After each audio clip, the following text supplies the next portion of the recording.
मैं लाहौर में ही पैदा हुई थी। पैदा तो गर्ब हुई लेकिन मरना गरीब नहीं चाहती थी।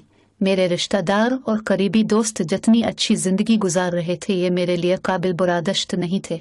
मैं एहसास महरूमियों के साथ बड़ी हुई और शादी हो गई जो बदकिस्मती से चल नहीं सकी क्योंकि इसमें भी मसाइल के अंबार थे और एक बच्ची की परवरिश भी करना थी। पेशे के लिहाज से मैं एक ब्यूटिशियन थी और बचपन से ही एक बेहतरीन डांसर भी थी। मैं जेवर व बीच कर वर्क वीजा पर फ्रांसिस्को पहुंची और एक ब्यूटी पार्लर पर काम शुरू कर दिया। ब्यूटी पार्लर में मेरी दोस्ती एक खातून से हुई। दोनों की सोच एक जैसी होने की वजह से पहली ही मुलाकात में दोस्ती भी हो गई। दोस्त ने मेरा रुझान देख पार्टीज पर ले जाना शुरू कर दिया और एक दिन डांस क्लब जाकर डांस करने की ऑफर भी कर दी। मैंने डांस शुरू किया तो खतीर रकम पर कपड़े कम करने की ऑफर की गई जो मैंने बिला झिझक पैसों के लिए कबूल कर ली और चंद ही मिनटों में $1000 कमा लिए। मैंने सोचा इतने पैसे तो मैंने पूरा महीना पार्लर में काम करके भी नहीं कमाए जो चंद मिनटों में इस पर निछावर हुए। इस काम में इस आहिस्ता आहिस्ता पैसों की लज्जत लत में बदल गई और एक रात जब मुझे अखलाक से आरी फिल्म बनाने की ऑफर हुई तो मैंने खुशी खुशी कबूल कर ली। तो यूं में 2015 में मुकम्मल तौर पर इस इंडस्ट्री में दाखिल हो गई। मेरी मकबूलियत एशियन लिबास की वजह से ज्यादा हुई और ज्यादातर काम निकाब से शुरू करके घरेलू खातून होने का नाटक भी करती थी।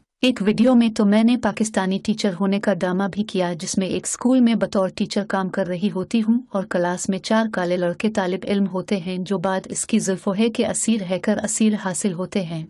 मुझे एक दफ़ा अमरीकी सदर डोनाल्ड ट्रंप के साथ रात गुजारने के लिए खती रकम की पेशकश भी हुई जो इसलिए ठकरार दी क्योंकि वो छोटे लेवल पर काम करके कहीं ना कहीं गुमनाम रहकर पैसे कमा रही थी।